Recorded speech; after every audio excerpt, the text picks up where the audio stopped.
personal Donald Trump. It ain't personal. It's his anti-black policies.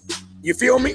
So why is it always framed as personal animus when the critique is in black? See, you can miss me with that mess. Black communities have fought too hard and for too long to get representation at the table. That fight doesn't end once someone wins an election and becomes president of the country, or for that matter, the city council. If anything, it raises the stakes. Representation without results is not the goal. Representation that delivers, now that's the goal.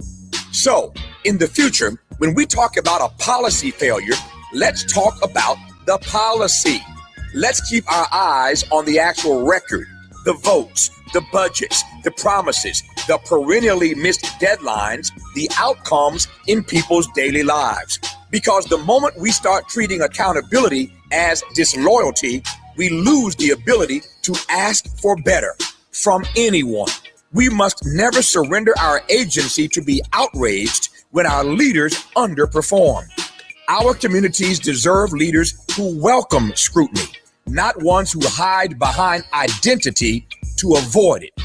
Now, let me put my hard hat on, go back outside, and see if these procrastination Crenshaw construction crews have shown up yet.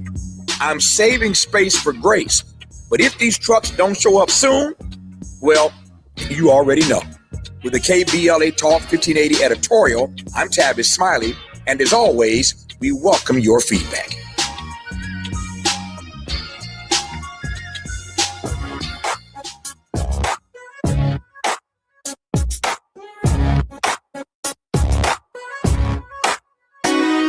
The Jesse Jackson Jr. Show. The Jesse Jackson Jr. Show. The Jesse Jackson Jr. Show. The Jesse Jackson Jr. Show. Come on and talk with me. Come on and listen to me. Come on and talk with me. Come on and listen to me. KBLA. I'm Jesse Jackson Jr. Welcome forward to the Jesse Jackson Jr. Show. It's thought-provoking Thursdays on the Jesse Jackson Jr. Show, and therefore our conversation with Atiba and with Johnny Melk. But just before I make our introductions into the first hour, I want to offer an editorial called The Jackson Doctrine and the Road Back from War. In 1988, at the Beverly Hilton Hotel there in Los Angeles, the Reverend Jesse Jackson stood before the country and did something American politicians rarely do. He didn't just criticize a war. He laid out a doctrine for how a great nation ought conduct itself in the world. He called it plainly the Jackson Doctrine. There were 4 pillars: support for international law, support for self-determination, support for human rights, and support for international economic justice. No slogans, a test. A way to judge any president of any party on any war. This afternoon, that test is not academic, it's the news. As of this week, the United States is not just backing a war, it's fighting one. American and Israeli strikes killed Iran's supreme leader, Ali Khamenei, in an attack in February. His funeral procession is still moving through Tehran, Najaf, and Karbala as we speak. A ceasefire signed by President Trump himself at Versailles in June collapsed this week. On Tuesday, the president declared the deal with Iran over. On Wednesday, U.S. forces struck Iran again, this time threatening Karg Island, the artillery through which most of Iran's oil moves to the world. And Vice President Vance says there will be no accommodation on the Strait of Hormuz. Full stop. Ask the first Jackson question. Is this international law? A war that began with the assassination of a head of state that has now cost American taxpayers more than $100 billion, that threatens to seize a nation's oil infrastructure outright, that is not the language of law. That is the language of conquest. Reverend Jackson didn't oppose every use of force. He opposed force substituting for diplomacy, force as the first resort instead of the last. Ask the second question, self-determination. Iran's government has been brutal to its own people. We should say that plainly. Tehran massacred its own citizens during the protest earlier this year, but the Jackson Doctrine never confused a people with their regime. Regime change imposed from the outside at the barrel of a gun has never once in modern Middle East politics produced the self-determination it promised. Iraq didn't get it. Libya didn't get it. There's no reason to believe an Iran remade by American and Israeli airstrikes will get it either. Ask the third question. Human rights. Look at the Gaza. More than 2,500 members of Gaza's own police force have been reportedly killed in this war, and what's left is a security vacuum where clan mediators now do the work of courts and the work that police used to do. That's not a side effect of this conflict. In Jackson's framework, that is the conflict. The human cost is the measure, not a footnote to it. And ask the fourth question, economic justice. A 5% spike in oil prices the moment the ceasefire broke. Aviation authorities telling airlines to avoid Iranian, Iraqi, and Lebanese airspace through the end of August. Fertilizer, shipping, tourism, all of it destabilized. And the bill, as always, does not land on the American people who made the decisions. It lands on working families here and across the region who never asked for any of this. Now, the fair rebuttal deserves to be heard. The administration and its allies argue that Iran's nuclear and missile program posed a genuine threat, that Hezbollah and the Houthis were not innocent bystanders, and that a decisive strike now prevents a far bloodier war later. This is the real argument made by people who are not cynics, but history will judge whether or not they are right. But Jesse Jackson's answer to that argument 40 years ago was this: guided missiles and misguided leaders are still misguided. Power without law is not strength, it's just power. A foreign policy built on international law, self-determination, human rights, and shared prosperity isn't naive. It is the only kind of policy that has ever actually held. The Reverend used to end his speeches with a phrase that outlived his campaigns: keep hope alive. This afternoon, with a ceasefire in ruins and a funeral procession still crossing 3 countries, that's not a comfortable phrase, it's a demand.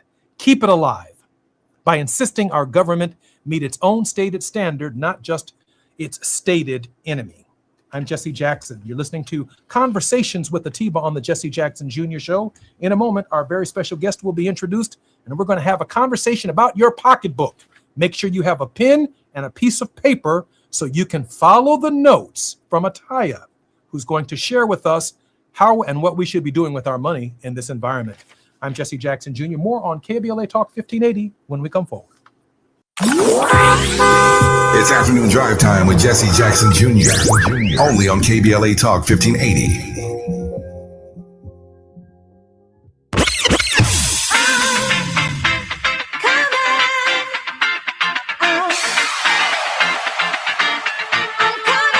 She's sharp.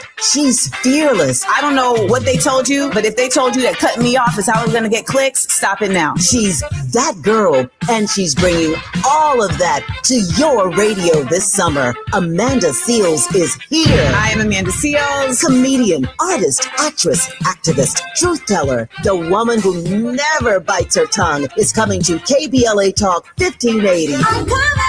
And baby, the conversations are about to be unmatched. Every Friday, she's going to be lit noon to 2 p.m. and back again 4 to 6 p.m. starting Friday, July 17th. Only on KBLA Talk 1580. Amanda Seales, keeping it real, keeping it raw, and keeping it rooted. Politics, pop culture, Black excellence, the stuff they don't want us talking about. Amanda's talking about all of it. You keep interrupting me when I'm talking, and you don't want to hear the point that I'm going to make. And yet you want me to respect your point. And that's not how a debate works. This is not your average radio show. This is a Seales Summer.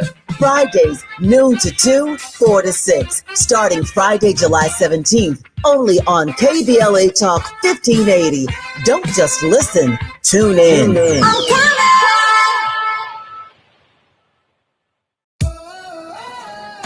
I love days like these at the pool, but my moderate to severe plaque psoriasis can sometimes take me out of the moment. I'm ready to make a splash with clearer skin thanks to Skyrizi, risankizumab Riza.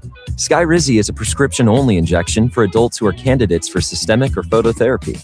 At 4 months, most people saw 90% clearer skin when measured from head to toe, and many were even 100% plaque-free. People also saw significant improvement in psoriasis symptoms of pain, redness, itching, and burning. Don't use if allergic to Skyrizi. Serious allergic reactions, increased infections, or lower ability to fight them may occur. Before treatment, get checked for infections and tuberculosis. Tell your doctor about any flu-like symptoms or vaccines. Now there's nothing on my skin thanks to Skyrizi, and that means everything. Ask your doctor about Skyrizi, the #1 dermatologist-prescribed biologic in psoriasis. Visit skyrizi.com or call 1-866-SKY-RIZI to learn more. Now back to more of Jesse Jackson Jr. on KBLA Talk 1580. The Jesse Jackson Jr. Show. The Jesse Jackson Jr. Show. The Jesse Jackson Jr. Show. The Jesse Jackson Jr. Show. King Volley, drop the beat. Come on and talk with me. Come on and listen to me. Come on and talk with me. Come on and listen to me. KBLA. Welcome to the J Lunch Club. I'm Jesse Jackson Jr. It's Thought-Provoking Thursdays with Atiba, former Deputy Executive Director for the National Black Caucus of State Legislators. He's a strategic alliance consultant and president of Party Politics US. Atiba, welcome forward to the show. Jesse, it's great to be here. And I can't thank you enough for our very special guest in this hour. Afia Ricks has over 2 decades of experience in the financial services industry. She was consistently the #1 investment product wholesaler and raised over $2 billion in assets combined while working at 2 different Fortune 500 companies. During her time on Wall Street, she also worked with various financial companies and their financial advisors as mutual fund, ETF, unit trust, and annuity wholesaler. Afia has her own client base while licensing and training individuals and couples to educate and serve via financial literacy programming. Afia, welcome forward to the Jesse Jackson Jr. Show. Wow, thank you so much. That's me. Okay, thank you for So having me. I'm so glad you're here. You ever Let's had jump someone right in. introduce you and you're like, that's me? Welcome to the show, Atiba. Thank you. Hey, so Jesse, let me kind of catch everyone up. So last week here in Miami, there was an incredible program that was put on with legends of sports. Alex Rodriguez spoke, talked about business. It was a very well curated event. And at that event, I got a chance to meet Afia, and then we got a chance to talk. And the things that we talked about, I said to her, I got to have you on the show because we talk here every Thursday. And I know, Jesse, you're talking about this stuff daily about things that are impacting our communities. And one of the things that comes to mind as I'm introduce you, Afia, is a quote from The Godfather, from Tony Montana, when he said, first, in this country, you got to get the money first. Whoa. Tony Montana was Scarface. I'm sorry. That's what I meant, Scarface. Thank you for correcting me. Thank you so much for correcting me. You're talking Michael Corleone. Yes, sir. Yes, sir. No, but in Scarface, Tony Montana said, in this country, you got to make the money first. Then when you get the money, you get the power. And often when we're talking in politics, we're talking about getting power. But also, we are looking at, how are we building wealth? And we know that we've been stagnated. We've been bamboozled. We've had walls and everything that have been put around us since slavery and after. And just the conversation that I had with Afia was just really impactful. So Afia, first off, I want to thank you for joining us today. Thank you for having me. I really appreciate you, Atiba. We have been having some great conversations. I will say that for sure. So one of the things, Jesse, that we've been talking about and we want to kind of have as a theme today is the wealth gap begins with the knowledge gap. And there's so many things that we don't necessarily do. I know some of us talk about stacking dollars, but Afia, let me kind of just get into with you, bring you in terms of what are some of your thoughts in terms of what are some of the challenges that are presented to us every day and to our young people as they're moving through and matriculating through school? What are some of the things that they're not necessarily learning about wealth in schools, as well as may not be getting at home? Right. It's interesting because now I see that a lot of schools are looking at creating programs for financial literacy. Some I love, some I don't. But I just know growing up on the south side of Chicago, there was no education on money. And even by the time I got to high school, we didn't get into this, but I went to Kenwood for a year.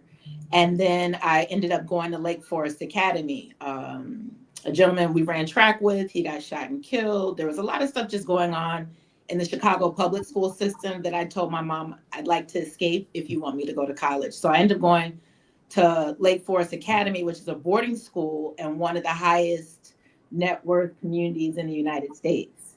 And what I learned there was a lot of the kids there, there's not a large Black population there, but a lot of the children there, their parents were multimillionaires. And so I'm nosy, I ask questions, and they would talk about how at the dinner table, their families would have conversations about, the family money and the stock market. And it was just interesting to me because I was like, well, wow, first of all, you guys had a dinner table and we did too, but we just didn't use it for dinners because I don't know how many times we were together for dinner. My mom was a professor at Loop, which became Harold Washington. Her hours were interesting. And they throw out the word latchkey kids, but we all knew how to survive outside of the house for the day. So I can't tell you how many times our family actually had dinner together, and let alone my mom's even admitted she wouldn't have even known how to start that conversation because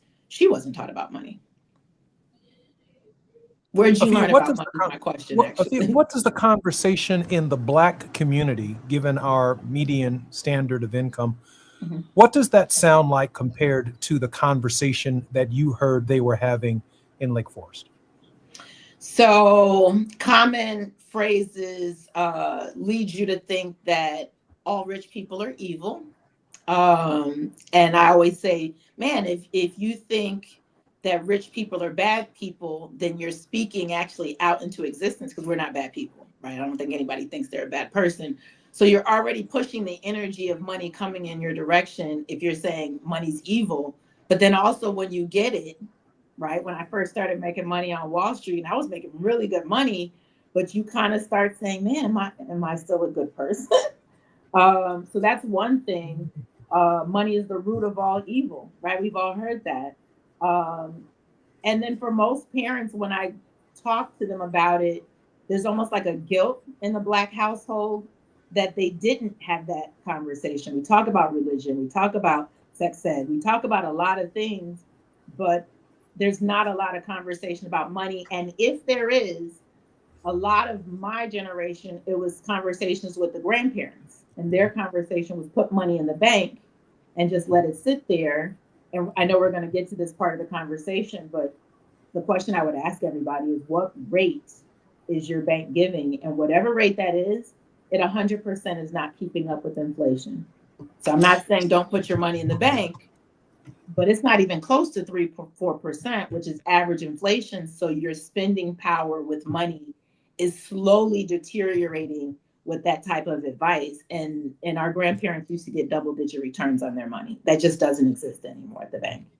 So forgive me, I want to go back a little bit because what you just said just kind of made me start thinking about my own childhood. And my family, we did sit around the table. In fact, whenever my father came home from work, everything stopped. Even if we were playing on the street, we had to come in and sit at the table and have dinner.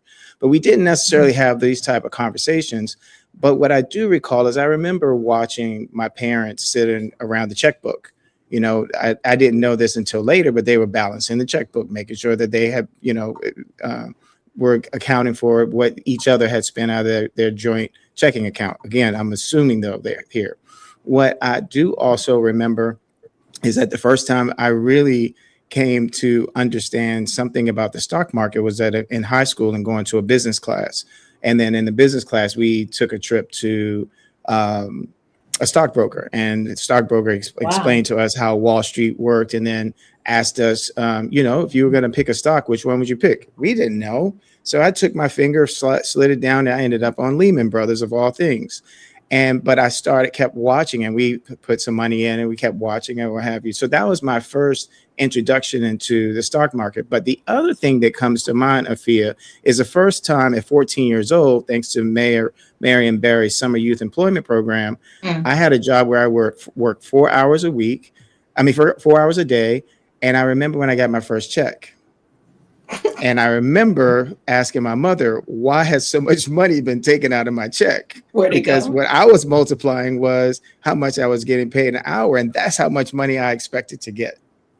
So when you take all those kind of things like into consideration, and then we start talking to someone about, hey, you can put X amount of money aside for savings. You can put X amount of money in terms of investment. But when someone's getting their check and then they're recognizing like, wait, I'm not making nearly as much money as I thought because so much is being taken away.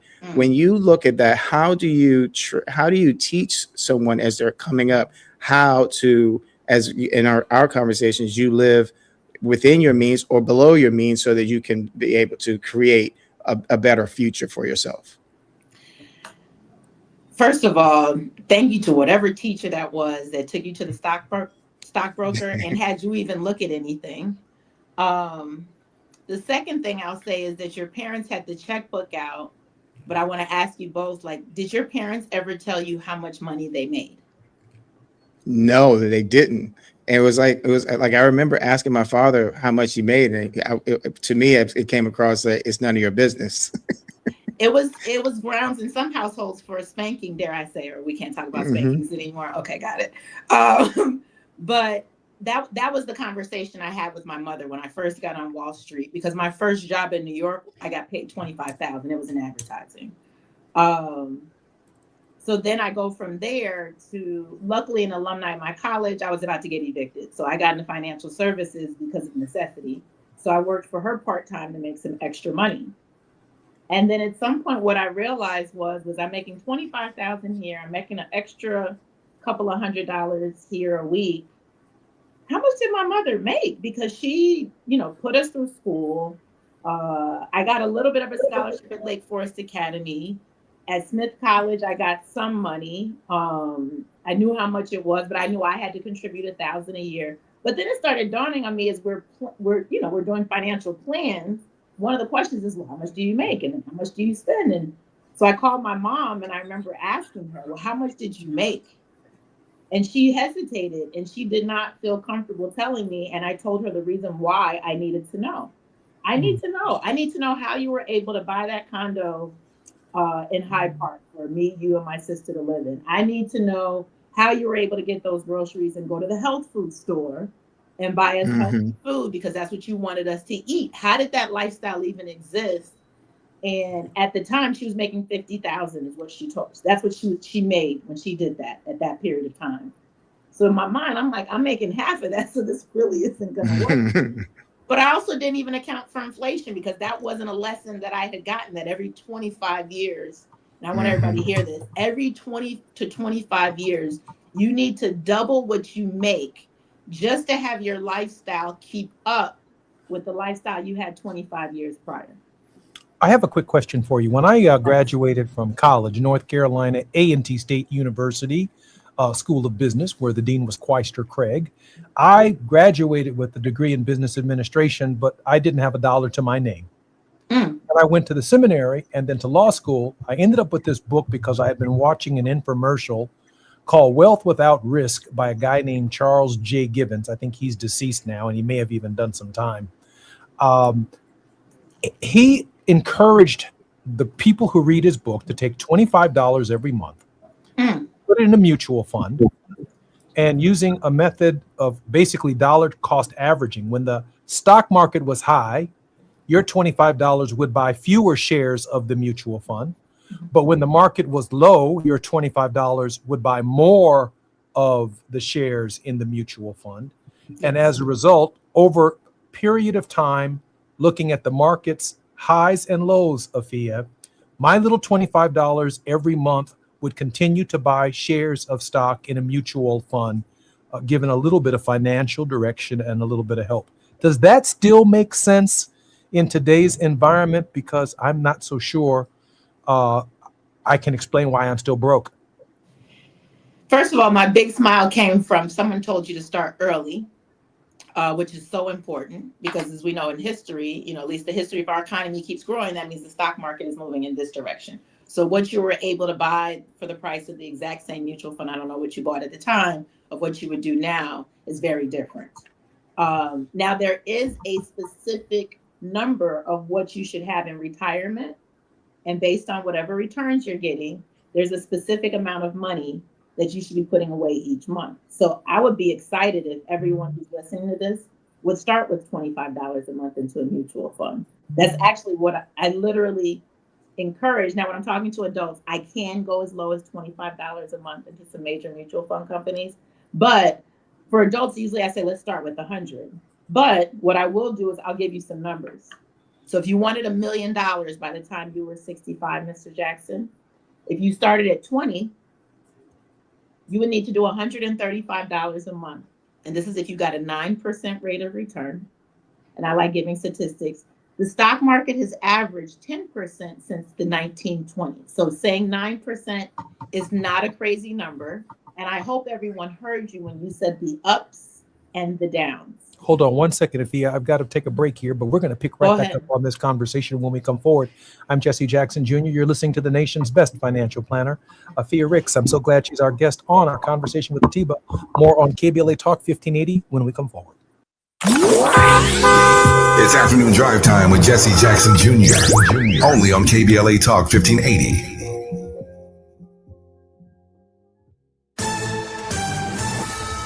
I'm Amber Payton with BIN News Now. Texas Congresswoman Jasmine Crockett says she will not campaign with the Democratic Senate nominee James Tallarico after losing the primary. It was racist. It was a racist race. It is what it is. Speaking at the Global Black Economic Forum, Crockett suggested race played a role in her loss, and she plans to campaign with down-ballot Black Democrats to help boost turnout. Former University of Michigan employee Paige Shiver is suing the school after an inappropriate relationship with former football coach Sharon Moore, who is Black, led to his firing. Shiver wants records released from the university's investigation and claims employees violated her privacy by illegally accessing her medical records. An Atlanta Grammy-winning producer, Jermaine Dupri, is suing Sony Music for millions of dollars. In a federal lawsuit filed this week, Dupri claims Sony underpaid him for songs he helped produce or perform on, including music dating back to the 1990s. Get BIN News Now on demand 24/7 on the iHeartRadio app. Cleaning starts with one small task, and suddenly it's the whole house. Luckily, there's AirTasker. Post your task, set your budget, and choose a tasker to help. From carpet cleaning to finally tackling the junk drawer. Go to airtasker.com or download the app. AirTasker. Get anything done. This is the KBLA Sports Minute with Ray Richardson.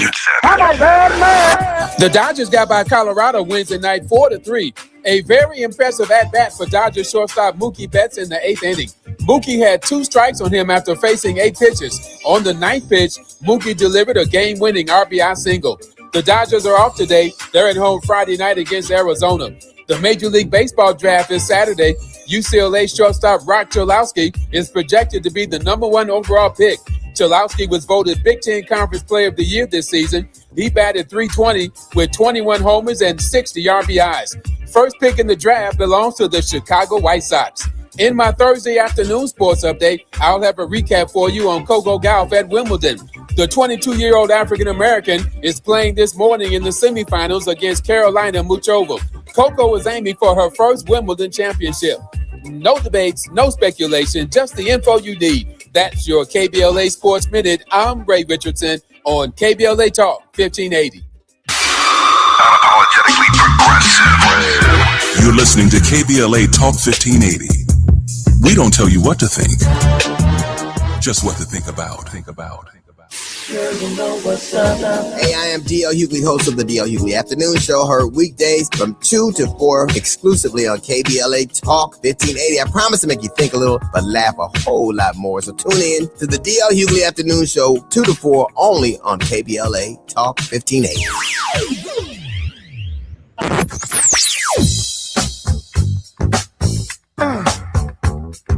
This is KBLA Talk 1580. Talk radio. That's music to your ears. We're unapologetically progressive. KBLA Talk 1580. Number 14. That's where Talkers Magazine ranked Tavis Smiley on their heavy 100 list of the 100 most important talk radio hosts in America. Join Tavis weekdays, 9 a.m. to noon or 9 p.m. to midnight. Only on KBLA Talk 1580. All I need is one mic. With a KBLA Talk 1580 editorial, I'm Tavis Smiley. Let's get something straight, shall we? Holding a Black elected official accountable is not the same as having a personal beef with them. That distinction matters, and too often it gets blurred, sometimes on purpose, I think. The minute someone raises a real concern about outcomes, about votes, about spending priorities, about broken promises, it gets reframed as an attack, as disrespect, as tearing down our own. We need to stop that, y'all. That framing does a disservice to the very communities these leaders represent. Accountability is not betrayal. Accountability is what elected office requires from everybody, regardless of the seat or who's sitting in it. Let me ask you a quick question. Do you think I have a personal beef with Donald Trump? It ain't personal. It's his anti-Black policies. You feel me? So why is it always framed as personal animus when the critique is in Black? See, you can miss me with that mess. Black communities have fought too hard and for too long to get representation at the table. That fight doesn't end once someone wins an election and becomes president of the country, or for that matter, the city council. If anything, it raises the stakes. Representation without results is not the goal. Representation that delivers, now that's the goal. So, in the future, when we talk about a policy failure, let's talk about the policy. Let's keep our eyes on the actual record, the votes, the budgets, the promises, the perennially missed deadlines, the outcomes in people's daily lives. Because the moment we start treating accountability as disloyalty, we lose the ability to ask for better from anyone. We must never surrender our agency to be outraged when our leaders underperform. Our communities deserve leaders who welcome scrutiny, not ones who hide behind identity to avoid it. Now, let me put my hard hat on, go back outside, and see if these procrastination Crenshaw construction crews have shown up yet. I'm saving space for grace, but if these trucks don't show up soon, well, you already know. With the KBLA Talk 1580 editorial, I'm Tavis Smiley, and as always, we welcome your feedback.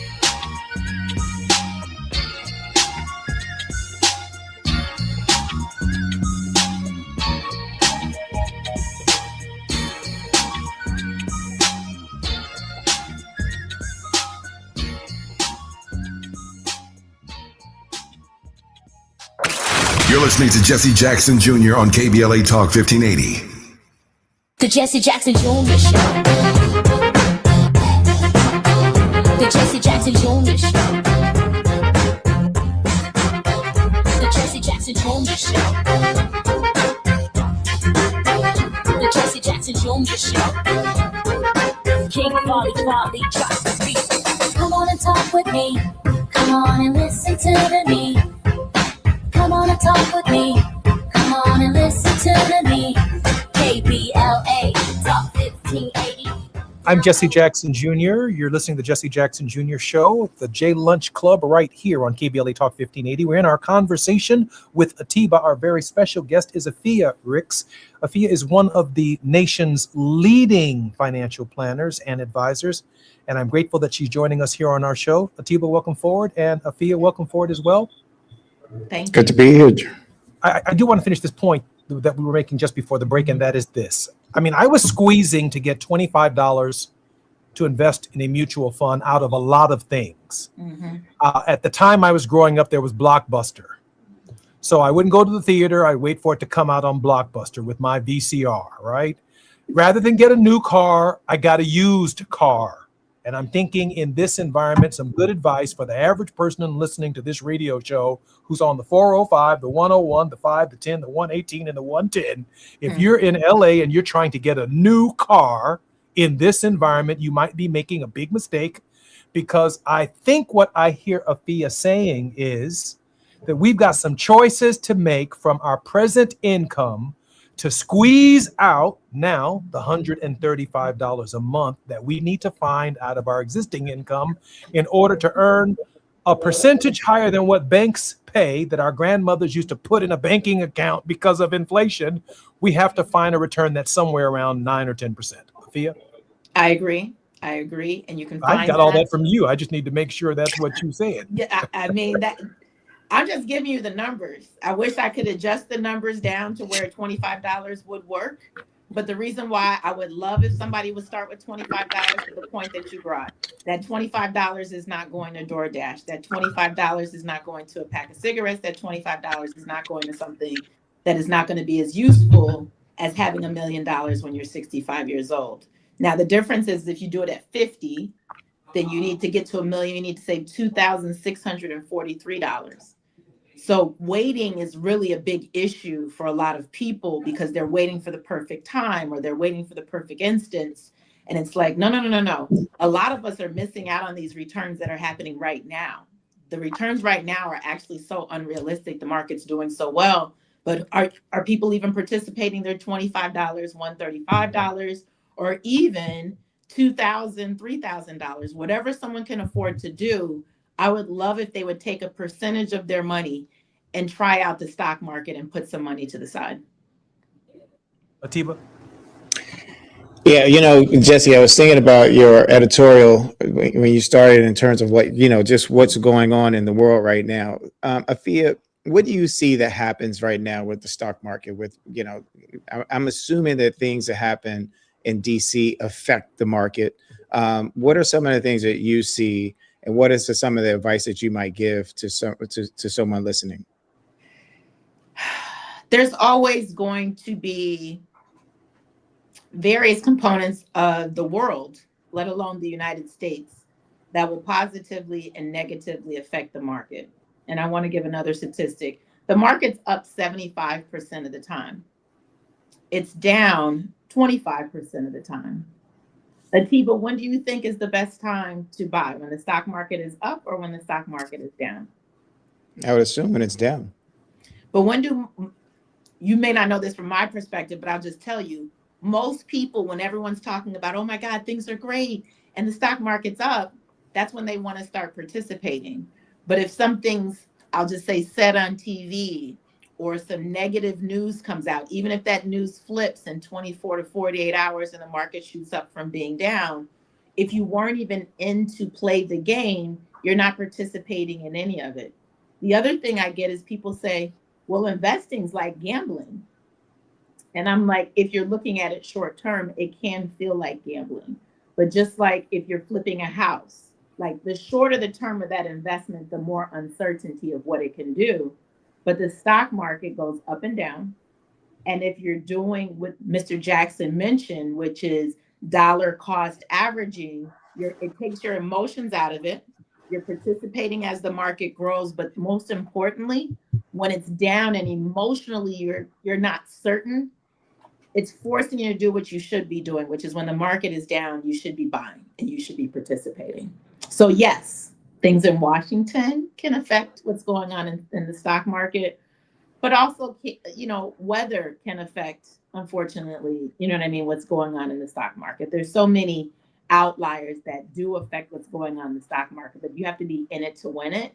And I also recommend, and I'm obviously biased in this, but I also recommend that you initially at least have a financial advisor that is walking you through the process. So that way you're not blindsided or you're making emotional decisions versus doing historical or intelligent decisions based off the statistics. Sophia, I'm assuming that the median income for African Americans, and this is not statistically based, it's just my feeling, we're somewhere between $60,000 and $90,000 for a family.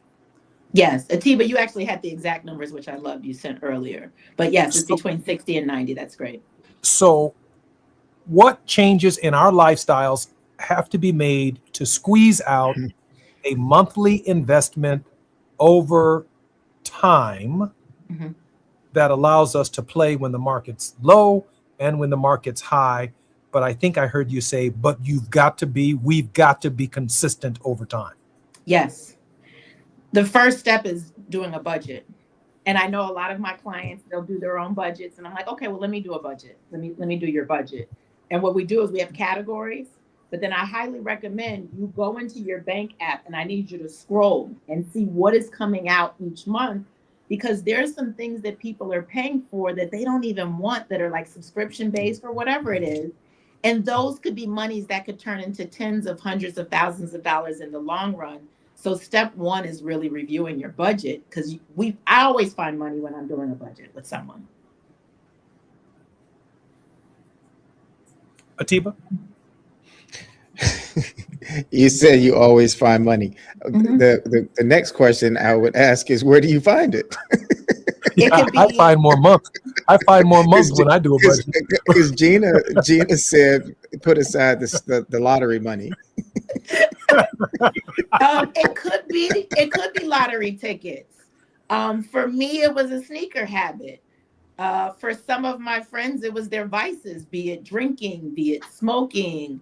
And some people on here are saying, no, that's not me. There's something in there. Trust me, there's usually something in there. And then the response is, oh no, I can't give that up.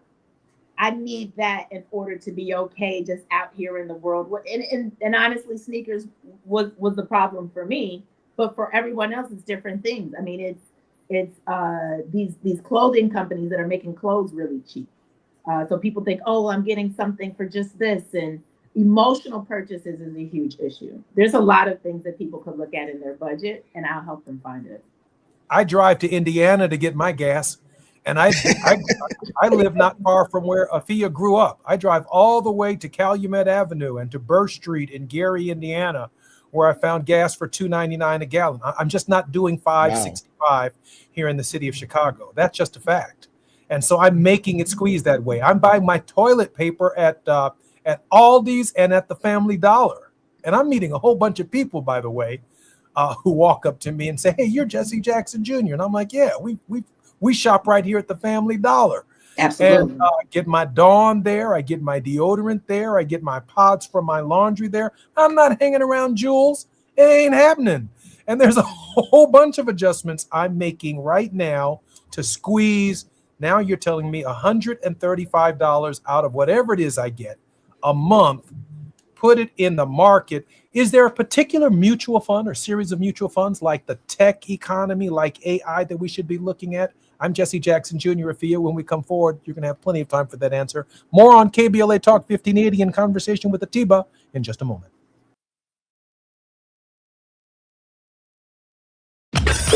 While you're stuck in traffic, we can at least bring you up to speed on the news of the day. You're listening to Jesse Jackson Jr. only on KBLA Talk 1580.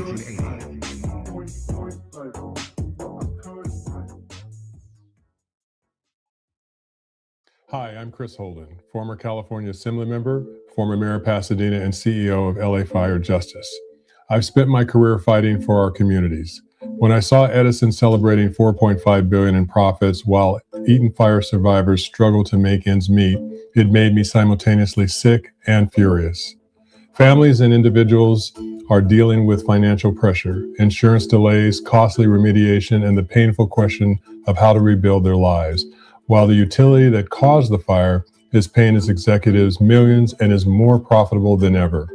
That's not justice. That's a disgrace. Join the lawsuit with LA Fire Justice to hold Edison accountable. We're here to help you, your family, and our community recover. Visit lafirejustice.com today to learn more about your eligibility and how to start. Advertisement. Douglas Boxer, 221 East Walnut Street, Suite 100, Pasadena, California, 91101 is the attorney responsible for this ad. LA Fire Justice is proud to sponsor Conversation Live, Altadena Rising with James Farr on KBLA Talk 1580. Listen up, KBLA delegation. We have something you need to hear. Right now, you may qualify for low-cost home internet. And we're not talking about a catch. This is real. Many internet service providers offer low-cost internet plans if anyone in your household is enrolled in CalFresh, Medi-Cal, SSI, or is income eligible. There are a lot of families in our community who deserve to be connected. Here's all you do. Call 844-461-7893. That's the Get Connected call center. Real people ready to help you enroll today. Or go online to internetforallnow.org to find a provider near you. You may also qualify for a low-cost computer through Human IT. Connectivity is not a luxury. In 2026, it's a necessity, and you deserve access just like everybody else. Call 844-461-7893. That's 844-461-7893. KBLA's got you. If you missed any of this, you can always go to our website at kbla1580.com. Brought to you by KBLA Talk 1580 in partnership with the California Emerging Technology Fund, CETF. Lena Bloom for the Bail Project. Imagine you're stuck in a jail cell and you can't afford bail and someone offers you a way out. Just plead guilty and you can go home and kiss your kids goodnight. What do you do? What thousands have. You plead guilty whether you are or not. Cash bail makes poverty a crime. That's why the Bail Project helps those who can't afford it while fighting to end cash bail. Because freedom should be free. Brought to you by the Ad Council. KBLA Talk 1580. We've got a lot to talk about. KBLA Talk 1580, connecting you with services and solutions. 10 Toes In serves as a mentorship and domestic violence prevention program. They support, educate, and empower couples during and after incarceration. They assist male returning citizens to re-enter society successfully and to help them maintain a healthy relationship with their romantic partner. They offer a mentorship support group for formerly incarcerated men. 10 Toes In teaches its Intimate Relationships 101 curriculum at male prisons throughout the state of California. They host sister support group meetings for women who are intimately involved with incarcerated and formerly incarcerated men. 10 Toes In is a 501c3 nonprofit organization. To access their services or make a donation, please visit them online at 10toesin.org or find them on Facebook or Instagram. They are healing lives through relationships. This is a community call to action from KBLA Talk 1580. Knock, knock, Capital One Bank guy. Wow, Charles Barkley? I just moved into the neighborhood. Can I borrow some Wi-Fi? Sure, Chuck. That's what the Capital One Cafe is here for. Open 7 days a week. Oh, can I use your ATM? My dog walker only takes cash. Anything for a neighbor. Can I try the catchphrase? Sure. Take it for a spin. There's no fees and minimums on Capital One checking accounts. Nice, Chuck. I'll take it from here. Capital One. What's in your wallet? Terms apply. Visit CapitalOne.com/bank guide for details. Capital One NA member FDIC. Now back to more of Jesse Jackson Jr. on KBLA Talk 1580. The Jesse Jackson Jr. Show. The Jesse Jackson Jr. Show. The Jesse Jackson Jr. Show. The Jesse Jackson Jr. Show. King Polly drops the beat. Come on and talk with me. Come on and listen to the me. Come on and talk with me. Come on and listen to the me. KBLA Talk 1580. Download the app.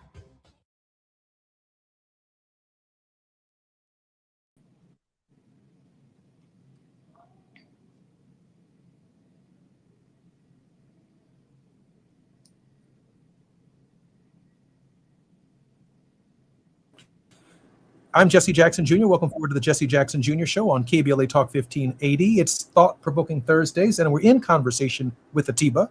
Atiba needs no introduction. Afia Ricks has over 2 decades of experience in the financial services industry. She currently holds her Series 7, uses as Series 6, Series 26, and Series 63 FINRA licenses. She also is a life insurance licensed in various states. Afia, welcome forward to the Jesse Jackson Jr. Show. Thank you for having me. I can only imagine that it's hard to hear your biography read back to you sometimes, but it's so very impressive. I got to share this with you, and I'm sure Atiba can appreciate this. Y'all, everybody on this call and then in the range of my voice knows I've done some time. And so, I came out of the joint, and my children were still living very middle-class lives. For them, essentially nothing had changed. And I heard a song a couple of months ago that reminded me of the joint that I haven't forgotten, because it has basically scaled me back to what I can afford and how I can live.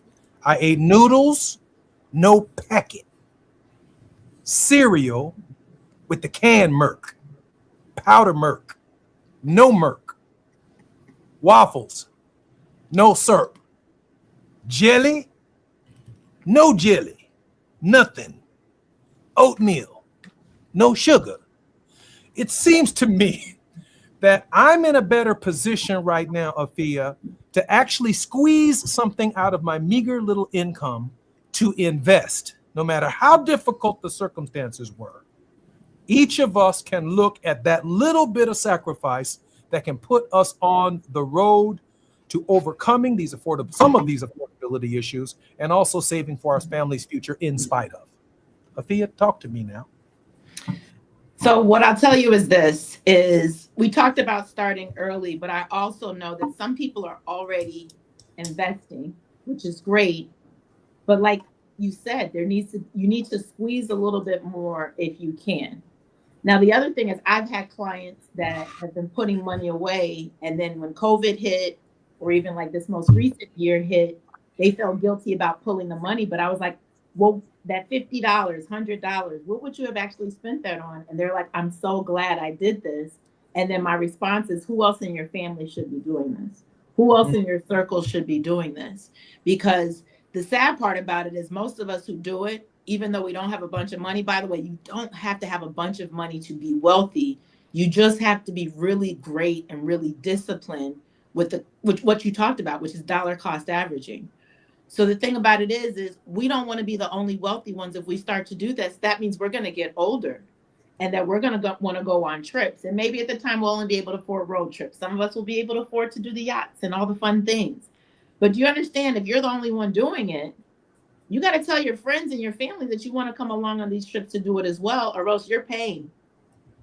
So I always tell people this: if you have life insurance and your family doesn't have a life insurance, that's a problem. If you have an investment account and your family doesn't have an investment account, that's a problem. When you're doing well later, they're going to ask you, why didn't you share this with us? Because as we just talked about, if I didn't learn it at home, that means my sister didn't learn it at home. You know what I mean? If our generation didn't learn it in school, that means the majority of our generation didn't learn it at school. So stop gatekeeping whoever you're getting financial advice from, but also don't get financial advice from anyone that's not licensed. At least when it comes to stock market investing, they need to be FINRA licensed. There's a website that's called FINRA Broker Check. The minute someone says, it's FINRA Broker Check, the minute someone's giving you investment advice, guess what? You need to get their government name and look them up. Trust me when I say I've looked up a couple people where they're like, my money, I don't know what happened. They invested it. And I'm looking and this person has disclosures, which means they did some things where they maybe got some customer complaints or some things like that. So that's the number one thing. But also number two, some of us already are investing money. Like, what returns are you getting? And one of the questions you asked, which by the way, I can't fully answer it. You said, what mutual funds? So I'm always curious, what do people already have, or what are they already investing in?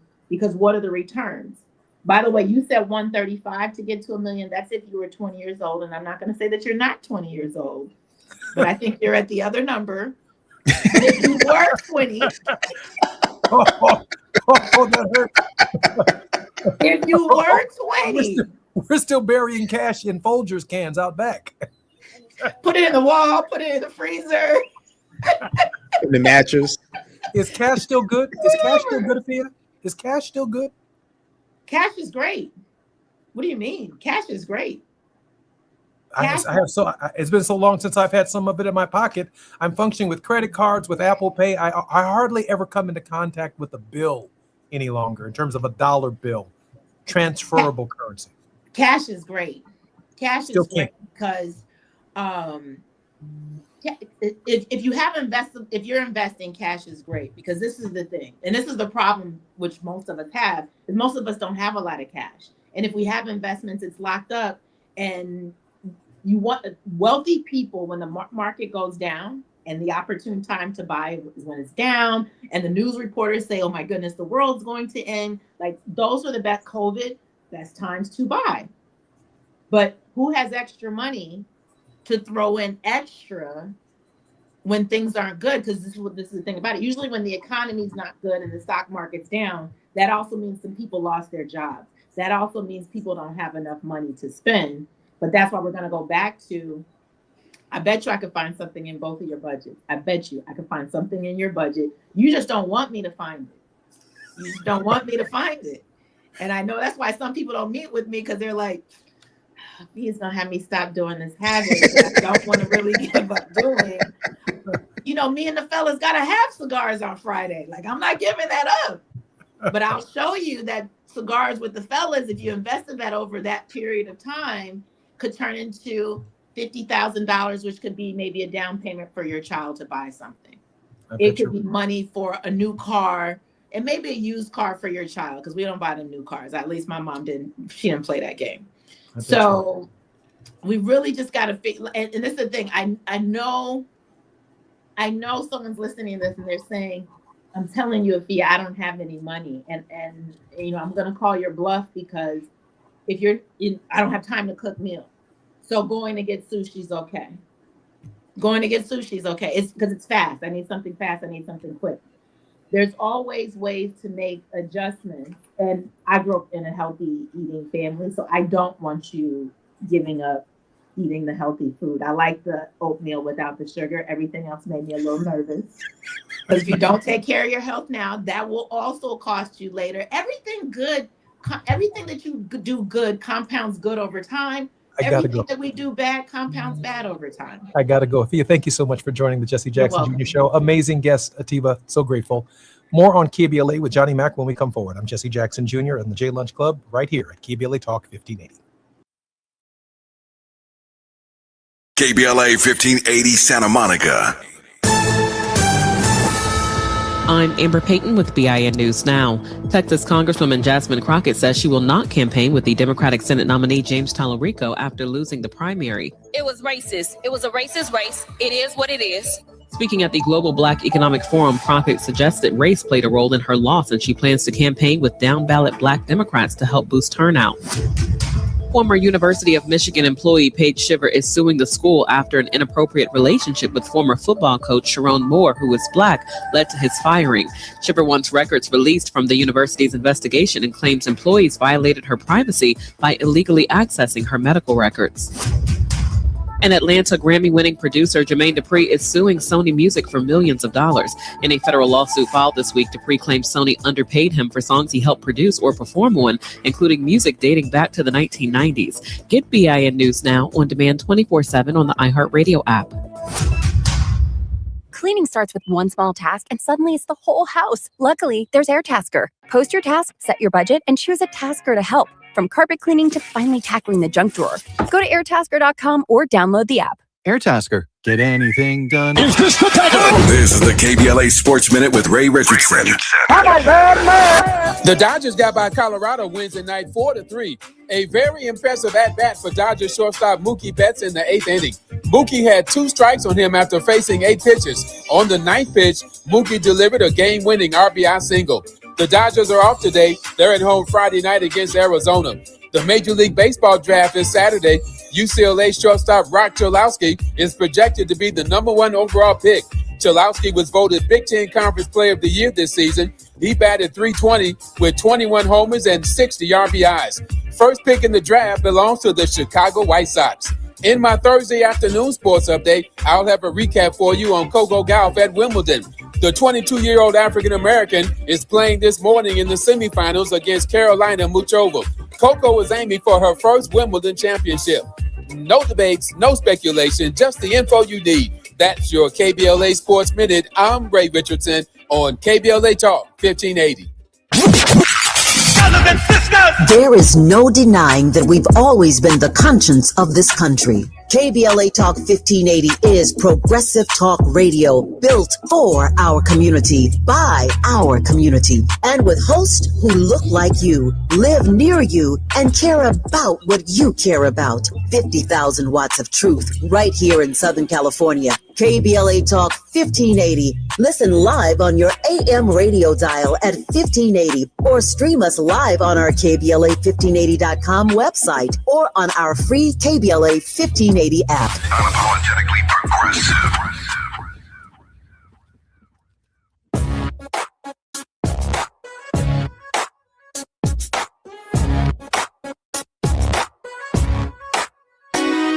The Jesse Jackson Jr. Show. Oh, oh, oh, oh, oh. The Jesse Jackson Jr. Show. Oh, oh, oh, oh, oh. The Jesse Jackson Jr. Show. Oh, oh, oh, oh, oh. The Jesse Jackson Jr. Show. Oh, oh, oh, oh, oh. Come on and talk with me. Come on and listen to me. Come on and talk with me. Come on and listen to me. KBLA, Talk 1580, download the app.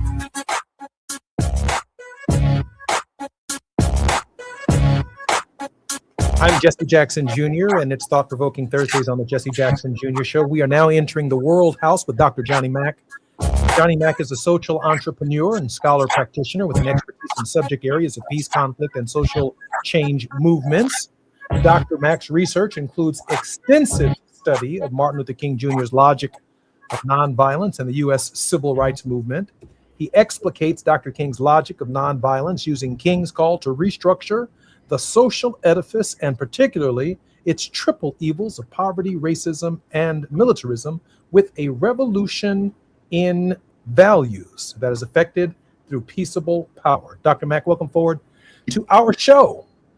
Thank you, sir. Great to be here. Johnny, every now and then, and we've been together for the better part of a year now, I think we have to sharpen the pencil and just reflect for a moment, and maybe for this hour, if it's okay with you, to kind of position Dr. King in the context of your work, of the work of this radio show, of our efforts to be in alignment in our time and in our space with the work of the master. And by the master, I do mean Dr. King. So I have come up with some questions of you to help guide us through this hour that might offer some clarity, and your insights will definitely offer clarity on these questions. Dr. King argued that racism was structural, not just personal prejudice. Given today's debates over DEI programs being rolled back at companies and universities, does he think we're moving toward or away from King's vision of dismantling systematic racism? I'm watching a lot of television shows where people are saying, I'm not racist. I've never done anything to anybody black. I got black friends. I'm not discussing personal prejudice. I'm discussing the institutional and structural dismantling of programs that were designed to help overcome systemic racism. Where would Dr. King be, Johnny, in your thinking at this moment? Well, Dr. King left us prematurely with this very question of structural racism, institutional racism. That is, Jesse, racism embedded in the edifice, the social structures. And so he was working through that challenge. So here we are 50 years later, 60 years later. Are we any further in understanding that challenge, that is structural institutional racism, how it manifests today, and how we would or should go about addressing it? And so I think King would be right on point with us, or with this question. If he suddenly appeared today and saw where we are today, I think he would say we've lost too much ground. I thought we would be much further ahead on this issue, and we better get busy, get about the business of addressing the problem. I think the real question then becomes, Jesse, how? And, I think, Jesse, that King never answered the question how we restructure the edifice. He didn't live long enough, but it was on his mind. And really, he left that for us to figure out the how. Johnny, before I move to this question, this second question in this triple evil, I think Dr. King would also help us better understand the role that the law played in fighting institutional racism. We've gotten a lesson in the last 9 years, every single American, in what the absence of protection of the law actually does. 300,000 Black women lose their jobs in Washington, D.C., when our generals and other men and women in the Pentagon can't be promoted, when we see that we are dropping in federal and state contracts and that corporations are rolling back their commitments to diversity, equity, and inclusion. There is a role that the law played, not in dealing with personal prejudice, plenty of that going on, but in dismantling the structure that says, I will not look at women, I will not look at Blacks, I will not look at Hispanics, because the law, the Equal Employment Opportunity Commission, the Department of Justice is not on our side. Let me raise this next question, and we have about 2 minutes before we come forward. On the question of poverty, King was building the Poor People's Campaign when he died, arguing that racial justice was incomplete without economic justice. With inflation, housing costs, and wealth inequality still dominating the headlines, what would King's approach to poverty look like in your best estimation, Dr. Mack, in 2026? Well, if you don't mind, Jesse, I know we only have about a minute and a half to respond to that. I hope we come back to it after the break. But you started your question by talking about the law itself and how King looked to the law. I thought you were going to actually follow up with that question. And then, perhaps we could, address the question of poverty, because I think that King would be very disappointed and surprised at how we see, understand, and engage, quote unquote, the law, the system, which is part of that social structure. Johnny, I agree. And I'm grateful that you brought that to my attention, and we will certainly deal with it when we come forward. I'm Jesse Jackson Jr., listening to the Jesse Jackson Jr. Show. We're going to have an in-depth conversation with Dr. Johnny Mack, whose research around the triple evils of poverty, racism, and militarism are so prevalent today. And we are trying to sharpen the pencil as we go forward with our show right here at KBLA. Johnny Mack is the anchor of what we do here at KBLA and our ministry. I'm Jesse Jackson Jr. More on KBLA Talk 1580 when we come forward. It's afternoon drive time with Jesse Jackson Jr. Only on KBLA Talk 1580.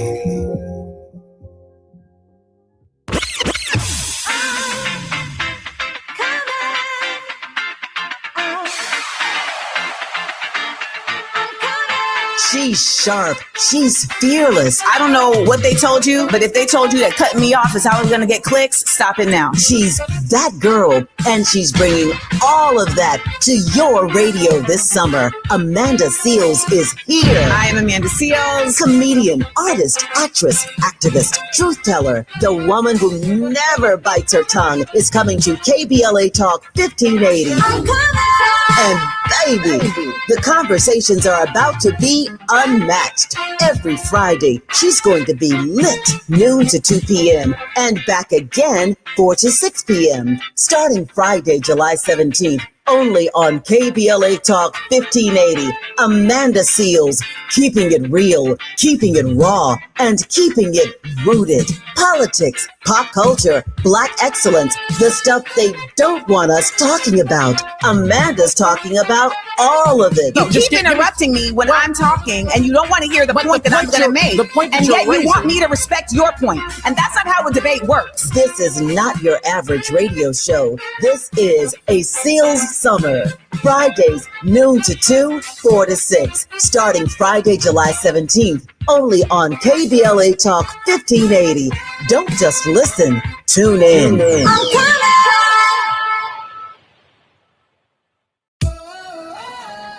I love days like these at the pool, but my moderate to severe plaque psoriasis can sometimes take me out of the moment. I'm ready to make a splash with clearer skin thanks to Skyrizi, risankizumab Riza. Skyrizi is a prescription-only injection for adults who are candidates for systemic or phototherapy. At 4 months, most people saw 90% clearer skin when measured from head to toe, and many were even 100% plaque-free. People also saw significant improvement in psoriasis symptoms of pain, redness, itching, and burning. Don't use if allergic to Skyrizi. Serious allergic reactions, increased infections, or lower ability to fight them may occur. Before treatment, get checked for infections and tuberculosis. Tell your doctor about any flu-like symptoms or vaccines. Now there's nothing on my skin thanks to Skyrizi, and that means everything. Ask your doctor about Skyrizi, the #1 dermatologist-prescribed biologic in psoriasis. Visit skyrizi.com or call 1-866-SKY-RIZI to learn more.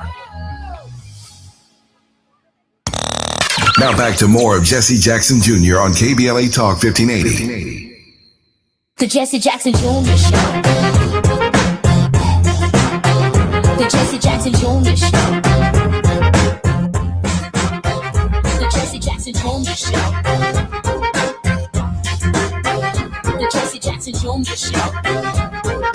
King Volley, drop the beat. Come on and talk with me. Come on and listen to me. Come on and talk with me. Come on and listen to me. KBLA Talk 1580. I'm Jesse Jackson Jr. Welcome forward to the Jesse Jackson Jr. Show. We're in the World House with Dr. Johnny Mack.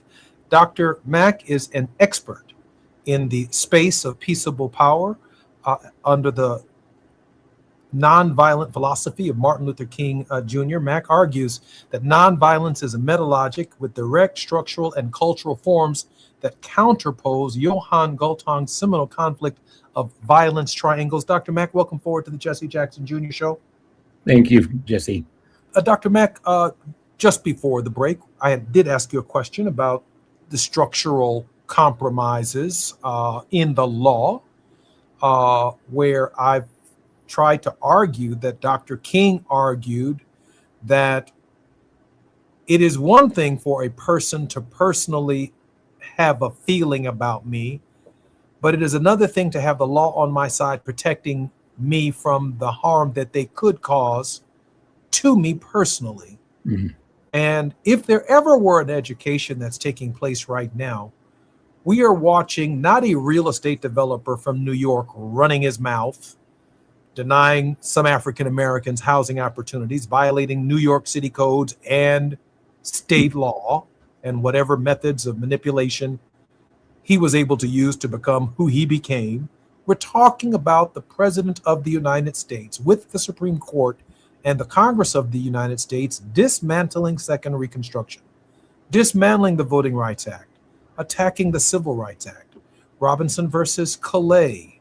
We're talking about the Dobbs decision. We're looking at the removal of the law that is responsible for the entire world that we've built since 1964, 65, and during the Civil Rights Movement. I think Dr. King would see that as a structural component necessary to change the dynamic of men and women's thinking in this country and maybe even in the world. Dr. Mack? Yeah, Jesse, I'm so happy that we're having this conversation. It is the conversation of the day, and too often, or most often, we're not having it. I think that the law is under attack. Our whole framework in our country is based fundamentally on democracy, development, and the rule of law. In King's time, King felt that he could rely upon the law. And what that says is King felt that he could rely upon the people responsible for ensuring that the integrity of the law was respected, that we can rely on that fundamental idea that the law rules, and that no person, no individual, no group are above the law, that we are all equally subject to the law. If King were with us today, and I think you inferred this in your question, he would take pause in the fact that the rule of law, as we have traditionally understood it, is not holding. That even our highest elected official or official is not a respecter of the rule of law. How then can we rely on that law? I think that's a very big question. And I think the answer that we, the people, give is the most important answer that we can possibly give at this time in our history. Other than the fact that you're an extremely busy person, I'm an extremely busy person, Tavis is an extremely busy person, William Barber is an extremely busy person, Sharpton, Johnson, we're all very, very busy people. We are in agreement on something, and that is midterms. Atiba would say it this way: midterms effing matter. Mm-hmm. Because the reestablishment of the law, the common framework by which we in a civilized society approach these issues, including but not limited to the dismantling of systemic racism in the nation, requires the law to be on our side. The law was on our side under the leadership of Abraham Lincoln. Lincoln had problems, a lot of bad quotes. I get it. Political timing, was a creature of the time, etc. But when it came time to pull the trigger, Lincoln issued the executive order. When it came time to pull the trigger, he advanced the cause of the 13th Amendment to the Constitution of the United States so that the country would not slip backwards without the law. So I don't want, as Dr. King would probably say, anyone to say that I am downplaying the significance of the law in any struggle, because we have to codify our progress in the law, or another generation will have to combat or fight the exact same fight that we're fighting in the present, because we did not take the time to codify it in the law. That's the Dobbs decision. We had Roe v. Wade in 1973. Congress didn't codify it in the law, and there have been plenty of Democratic Congresses and Democratic presidents since 1973 who did not advance the rights of women in that space under the law. And hence, we are now right back to, can we get a Congress? Can we get a Senate? And can we get a president to do for us what multiple Congresses did not do, because we took our eyes off the law? That's the point that I want to make about that. If there is another method in the United States other than fighting for the law, please share it with us. I can't make anybody do something that we don't all agree to through the power of the Congress, the Senate, and the signature of the president, and the approval and the constitutionality of the court. So we have a method in this system for fighting this. There is no extra existential method, no method outside of the method that is the one that we agree upon, that it needs to go through Congress, that it needs to go through the Senate, that it needs to be reconciled and signed by a president. I think Dr. King understood that better than most.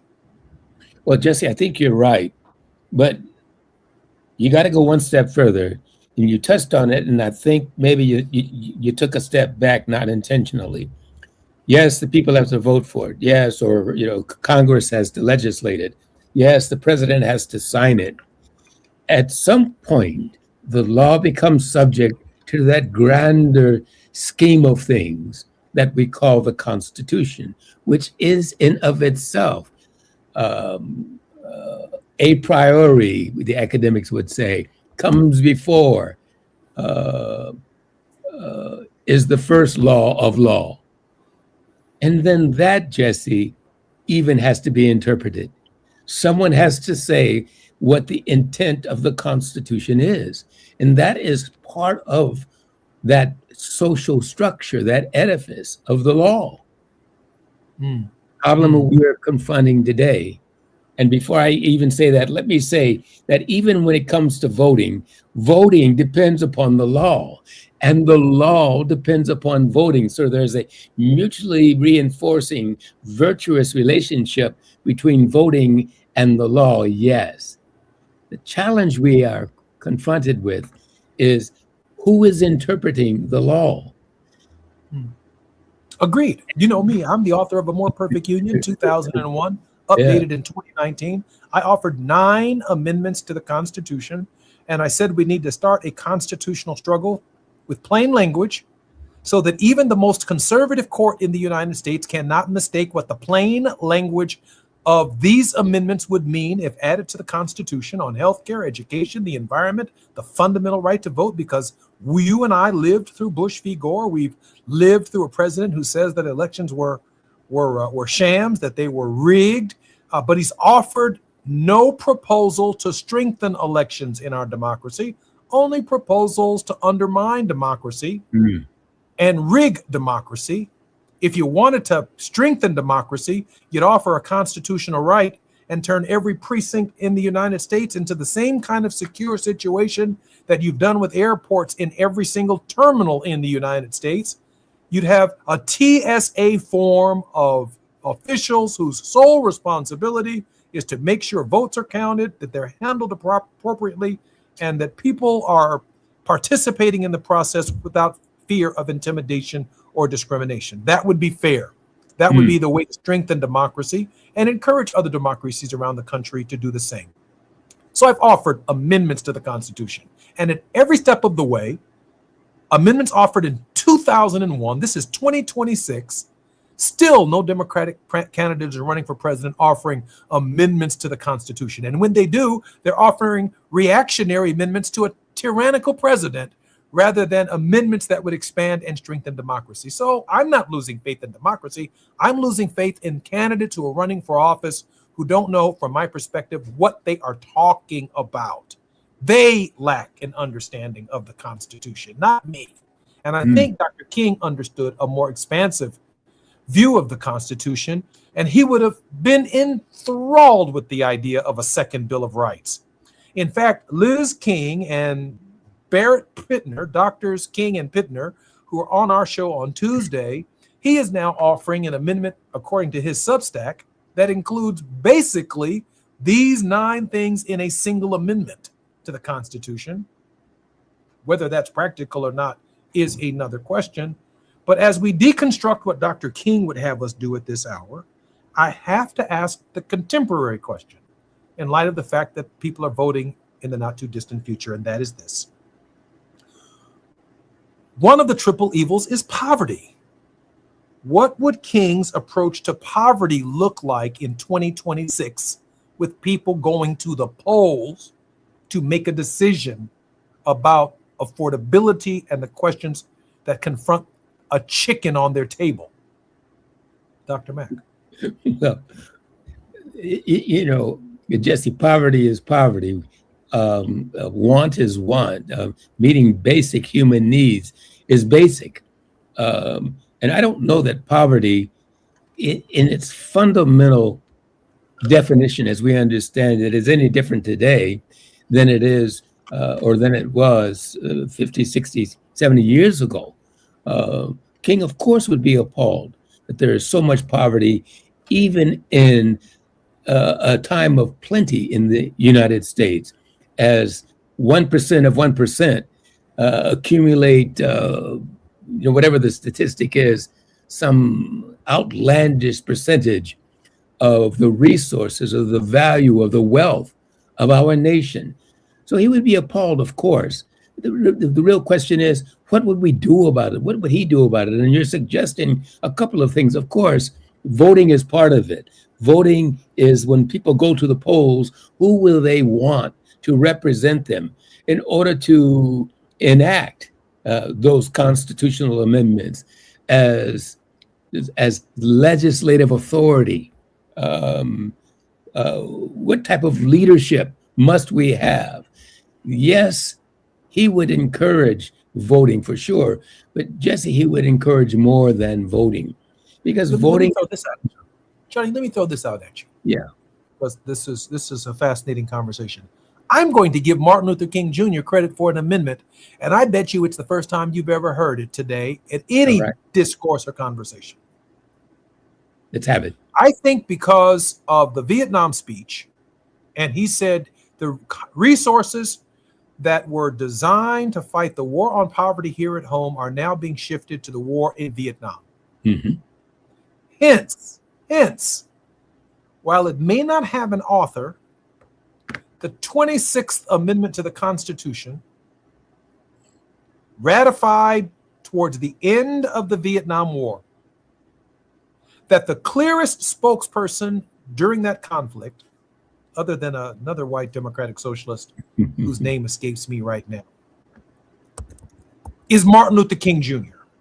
Mm-hmm. And of course, the argument is that if we can die in a rice paddy in Vietnam, we should be able to vote for the people in the United States who are sending our resources and sending our bodies and our treasury to Vietnam. That amendment is Martin Luther King Jr.'s amendment. It's also, I think, William Sloane Coffin's amendment. It's also Muhammad Ali's amendment. I'm not going to fight that war. When I look at the voices, it's the students at Kent State. It's their amendment. It's everyone who stood up against that war during that conflict, with, of course, Dr. King, Ali, William Sloane Coffin, and others articulating very clearly that those who handle the law, those who appropriate the resources, are sending them there, and they're not taking care of them here. And that raises, of course, for me, the next question. It is the law that is now spending 1.5 trillion, nearly $1.5 trillion on the war, on the Pentagon, the Department of War, the Gaza Strip, the Strait of Hormuz. And I don't hear a King voice emerging in this context to demand that those resources be spent on the triple evils right here at home. That crystallizes it for me a little bit better. More when we come forward on KBLA Talk 1580. We're in the World House with Johnny Mack and Jesse Jackson Jr. More with Johnny Mack when we come forward.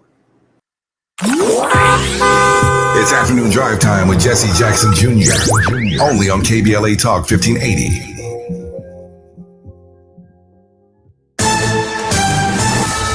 I'm Amber Payton with BIN News Now. Chicago leaders have broken ground on the Chicago Torture Justice Memorial in Washington Park.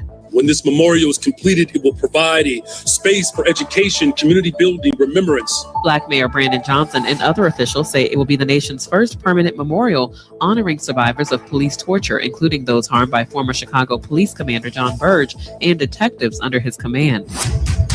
At least 24,000 police officers may be needed for the 2028 Olympics and Paralympics in Los Angeles. A bill backed by Black Mayor Karen Bass would allow temporary certification for out-of-state officers to help staff the games. And Bone Thugs and Harmony received their star on the Hollywood Walk of Fame Wednesday. Ahead of the ceremony, the legendary Cleveland rap group said the honor belongs not only to them, but also to their families, their city, their fans, and everyone who supported them from the start.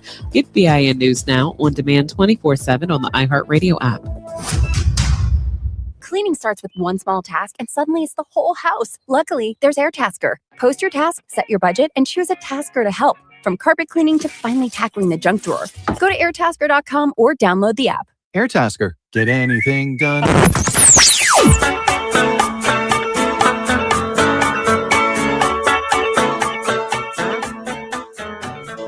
This is KBLA Talk 1580. Talk radio. That's music to your ears. We're unapologetically progressive. KBLA Talk 1580.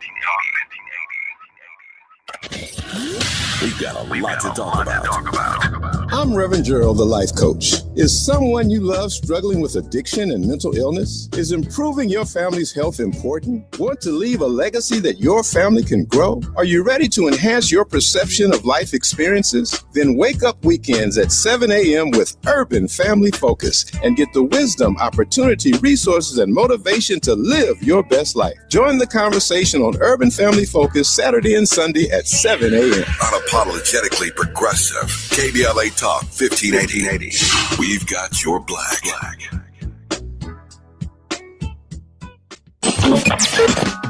BET and PBS, the Tom Joyner Morning Show, and NPR, the cover of Jet and the cover of Time. #1 on the New York Times bestsellers list, 20 honorary doctorate degrees, a dozen NAACP Image Awards, a star on the Hollywood Walk of Fame, a Presidential Lifetime Achievement Award. From talk shows to talk radio, nobody's ever done it better. You like that? This is Tavis Smiley. All I need is one mic. With a KBLA Talk 1580 editorial, I'm Tavis Smiley. Let's get something straight, shall we? Holding a black elected official accountable is not the same as having a personal beef with them. That distinction matters, and too often it gets blurred, sometimes on purpose, I think. The minute someone raises a real concern about outcomes, about votes, about spending priorities, about broken promises, it gets reframed as an attack, as disrespect, as tearing down our own. We need to stop that, y'all. That framing does a disservice to the very communities these leaders represent. Accountability is not betrayal. Accountability is what elected office requires from everybody, regardless of the seat or who's sitting in it. Let me ask you a quick question. Do you think I have a personal beef with Donald Trump? It ain't personal. It's his anti-black policies. You feel me? So why is it always framed as personal animus when the critique is in black? See, you can miss me with that mess. Black communities have fought too hard and for too long to get representation at the table. That fight doesn't end once someone wins an election and becomes president of the country, or for that matter, the city council. If anything, it raises the stakes. Representation without results is not the goal. Representation that delivers, now that's the goal. So, in the future, when we talk about a policy failure, let's talk about the policy. Let's keep our eyes on the actual record, the votes, the budgets, the promises, the perennially missed deadlines, the outcomes in people's daily lives. Because the moment we start treating accountability as disloyalty, we lose the ability to ask for better from anyone. We must never surrender our agency to be outraged when our leaders underperform. Our communities deserve leaders who welcome scrutiny, not ones who hide behind identity to avoid it. Now, let me put my hard hat on, go back outside, and see if these procrastination Crenshaw construction crews have shown up yet. I'm saving space for grace, but if these trucks don't show up soon, well, you already know. With the KBLA Talk 1580 editorial, I'm Tavis Smiley, and as always, we welcome your feedback.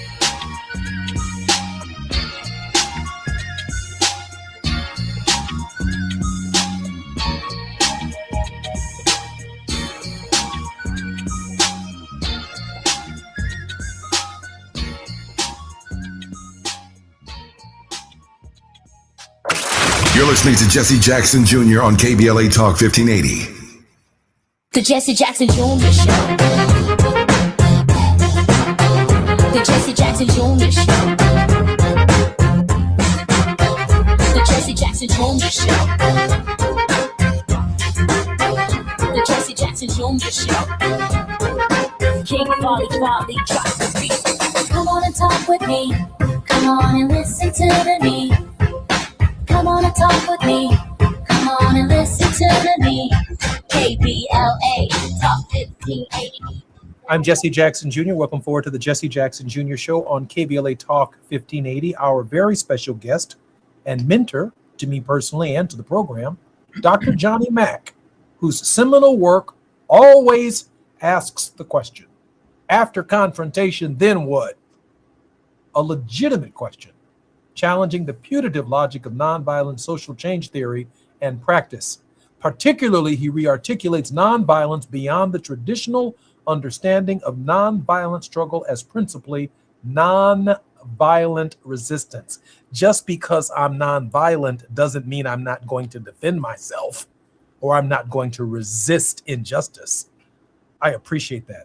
Dr. Mack, welcome forward to the Jesse Jackson Jr. Show and to Worldwide with Johnny Mack and the World House. Thank you. Thank you. It's just great to be here, Jesse. Johnny, just before the break, you were making a point. Indeed. In fact, I'll pick up where you just left off about voting and what nonviolent is, what nonviolent direct action even is. Now, this will surprise many, and maybe even you, Jesse. I would argue that voting is a form of nonviolent direct action. And we miss the significance of that statement. If we don't vote, then we miss the opportunity for direct action to effect social change, to create the environment for change to take place. That is almost the quintessential definition of nonviolent direct action, to bring attention to an issue, to create the environment for the change itself. And so when you think about what you just read about my own work, not so much to bring attention to that work, but to make the point, Jesse, after confrontation, then what? If voting is a form of nonviolent direct action, then the confrontation is going to the ballot box. It is going inside the voting booth and confronting the issues most important to me. And so then my question comes, after confrontation, then what? Stay with me on this, Jesse, please. Take your time. Take your time. After confrontation, then what? If I'm right about it, that voting is a form of direct action. It is a form of direct confrontation. It is a form of even resistance. It is a form of intervention. It is a form of engagement. If it is all of those things, after that confrontation, do we go back home, sit down, and do nothing? After that confrontation, then what? What else should we be doing besides voting? We don't have, I would argue, Jesse, not even the conversation, let alone the social infrastructures to answer that question. After the confrontation of voting, what else must I do? Even before the confrontation, even the preparation for voting, what should I have done as a form of nonviolent direct action, even before I get to the booth, even before I cast the ballot? We make our nonviolent direct action, therefore, I would argue, whether it's voting or protesting or marching, we make it an event. We make it a transaction. We don't make it an institutional and structural framework that ensures the relevance and longevity of our action. You know, I was listening to Tavis's editorial right after the break, and he talked about accountability, and he talked about it's not personal, but some of us haven't matured to the idea that on the then what question after I vote, let me tell you, the first time I ever voted was for Harold Washington in 1983. That was a good vote cast. It was a great vote cast, but you know what? All of us put so much faith in Harold Washington, I was okay with whatever Harold was doing downtown in city government because my faith was in Harold to make the city more just. Now you make the point. Did I let my guard go down? Then what? Well, then I trusted Harold. Because ain't nothing I can do with the city council. Let him fight for Doliak. Let him fight Dick Mill. Now you're making let the him point. Fight Alderman Burke. You know, let him fight the institutional Democratic Party in Chicago. I'm with Harold. That's what we do. I'm with Obama. I'm with him. Now you Then preaching. what? Then preaching. what? Well, then we got to get to affordable care. Then we got to get to better housing. Then we got to get to the passage of a Civil Rights Act and a Voting Rights Act that might have avoided the whole Robinson versus Calais decision. That's not criticizing Obama. It's accountability to the progress that we've made, because your successor ain't gonna give us these things. This isn't a beauty contest. It's the then what. Well, the then what is I gave you my vote, but now I have confidence and faith in you. And I think Black people, to Tavis's editorial, we let go after the confrontation, after the resistance at the poll. And we count on some people we never hear from again after they get elected. We don't hear from them until they come back around to the churches again, seeking a vote. And that's not the same dynamic, Johnny. That's right. That other communities have. That's it, Jesse. And, you know, you've hit the nail on the head, as they say. Not only that, this point of accountability, not only holding those whom we voted for accountable, but remember at the top of our discussion, you talked about the law and the responsibility of Congress, the responsibility of the executive, the responsibility of the court. We have a responsibility to hold each level of government accountable, including we, the people. Yes, we, the people, have a responsibility to hold the Supreme Court, the highest court of the land itself, accountable. But we feel we don't have the wherewithal to do that. And so whatever they say, whatever they do, we suck our thumbs and say, oh, well, that's the court. They've ruled. But when the court doesn't hold true to the fundamental principles embodied within the Constitution, it is as I'm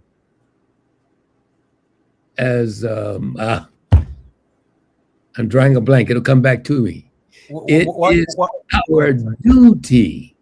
It is our duty to hold the court accountable. That's the way I felt. And I can't speak for anybody else at KBLA, but that's the way I felt when Barack Obama nominated Merrick Garland to the court. And then when Mitch McConnell, with whatever's going on with him, God bless him, and thoughts and prayers in that direction, whatever that means, pulling for him and his family. But, you know, all we can offer is what the Senate offers people who lose their children in school shootings, thoughts and prayers, since the Senate never does anything about the Second Amendment and the interpretation of the Second Amendment. Yes. Thoughts and prayers to Mitch McConnell's family.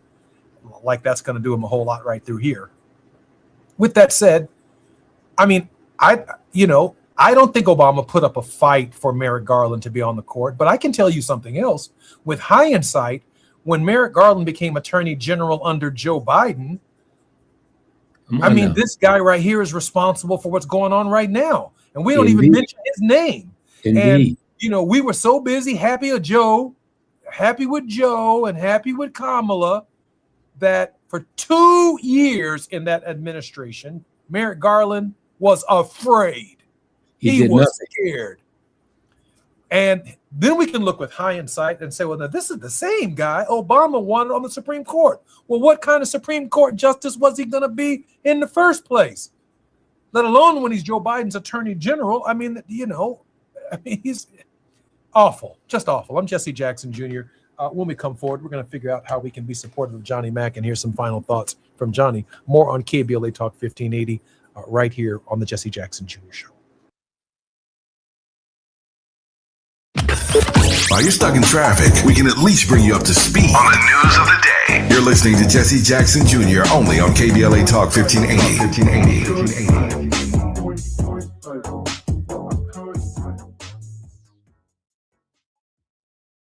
You deserve a treat, a $10 bill credit treat. If you get an LADWP paper bill but go online to pay it, stop! Break up with your mailbox. It's time to go paperless. With paperless billing, bill reminders come straight to your inbox. You can access 7 years of past bills in your online account, and you don't have to deal with paper clutter piling up. It's a win for you, your time, and the environment. $10 bill credit for new LADWP paperless billing signups. LADWP.com/paperless. Going to a World Cup match in LA this summer? Ditch the parking stress and ride Metro. With direct service from across LA County, it's the easy way to get there for just $1.75 each way. Small businesses are the heart of America. Like you, these entrepreneurs started out with a dream and a drive to build a better life. If you have a small business idea to grow or challenge to face, you don't have to go it alone. Since 1964, SCORE has helped millions of entrepreneurs build their businesses. Today, they are the nation's largest nonprofit source of expert mentoring, resources, and education. Whether you're starting out, building back, or have worked at it for years, SCORE will match you with specialized mentors. Our thousands of volunteers provide the guidance and connections you need for free. Your success is waiting. SCORE is ready to help. Find a mentor today at score.org. My mom has decided to learn to paint, and she's good. My dad's now into creative cuisine, and I've already put on 6 pounds. Learning new things comes with age. My mom, she started forgetting my name and what we're talking about. Forgetting well-known things doesn't. Memory loss may be a sign of Alzheimer's disease. Early detection gives you and your loved one time to plan for the future. Learn the warning signs of Alzheimer's at 10signs.org. Brought to you by the Alzheimer's Association and the Ad Council.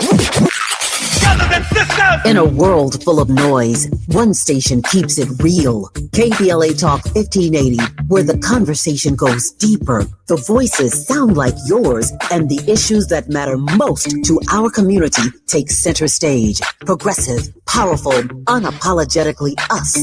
Whether you're driving through the city or tuning in from your home or office, join the public square. KBLA Talk 1580, Your home for talk that enlightens, encourages, and empowers. Listen live on our free KBLA 1580 app, on our website at KBLA1580.com, or on your radio dial at 1580 AM. You know that Big Bargain detergent jug is 80% water, right? It doesn't clean as well. 80% water? I thought I was getting a better deal because it's so big. If you want a better clean, Tide Pods are only 12% water. The rest is pure concentrated cleaning ingredients. Oh, let me make an announcement. Attention shoppers, if you want a real deal, try Tide Pods. Stop paying for watered-down detergents. Pay for clean. If it's got to be clean, it's got to be Tide Pods. Water content based on the leading bargain liquid detergent. Now back to more of Jesse Jackson Jr. on KBLA Talk 1580. The Jesse Jackson Jr. Show. The Jesse Jackson Jr. Show. The Jesse Jackson Jr. Show. The Jesse Jackson Jr. Show. King Volley drops the beat. Come on and talk with me. Come on and listen to the me. Come on and talk with me. Come on and listen to the me. KBLA Talk 1580. Download the app.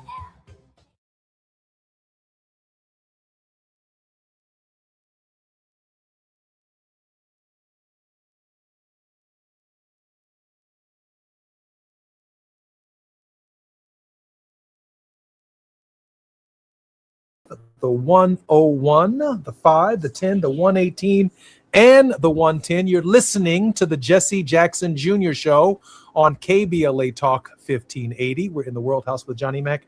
Johnny, how can we support your work? I hope that you can visit my website, or that you will visit my website at theworldhouseproject.org. It's right there at the bottom of your screens, of those who are following us on the internet, and at our website, theworldhouseproject.org. You can learn about our work, more about our work, and you can also find the donate button there, the link where you can make a tax-deductible contribution. I can't begin to tell you how important Johnny's work is, not only to our show, but to the nation. We have some amazing people who listen to the Jesse Jackson Jr. Show, and oftentimes they come to our show to center themselves, to prepare themselves going into the weekend for whatever's coming next from this administration. And you can listen to the tone, the spirit within which Johnny Mac speaks to give you some sense of the kind of command that he has in some very, very powerful and influential meetings, not only with the late Reverend Jesse Jackson, but Reverend Sharpton and most of the leadership class within the African-American community. Is well respected around the world. Presidents of African countries, sub-Saharan African countries, and Caribbean countries call on Johnny Mac for advice all the time. I am so grateful that he gives us this time once a week right here at KBLA Talk 1580. So what is the sine qua bonum of it all? What is the sum of it all, Johnny? What is the I'm trying to find one of these great Latin words that Dr. King used to use to describe the point of it all. Let me just say it in English. What is the point of it all, Johnny? Yeah, so what is we gonna do? Yeah, that part. Well, what is we gonna do? What are we gonna do next? Where do we go from here? Chaos or community? Where do we go from here? Next, Johnny?